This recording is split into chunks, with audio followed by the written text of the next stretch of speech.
Hola, hola mis preciosas y preciosos, bienvenidos al canal. Mi nombre es Yasmin Ar, para los que no me conocen, sí, mi nombre es Yasmin Arco. Y bueno, aquí les muestro el tutorial y el paso a paso de cómo hice el reel de el Beetlejuice, no sé si se pronuncia bien, de Delores. Así que aquí les traigo el paso a paso.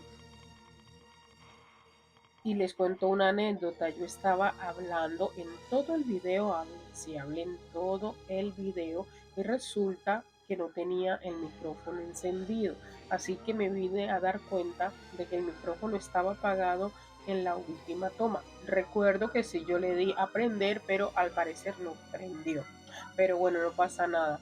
Mis bellas y bellos, recuerden suscribirse al canal, darle a la campanita de notificaciones para que YouTube les notifique cada vez que subo un nuevo video. Gracias por tu apoyo y tu suscripción. Besos.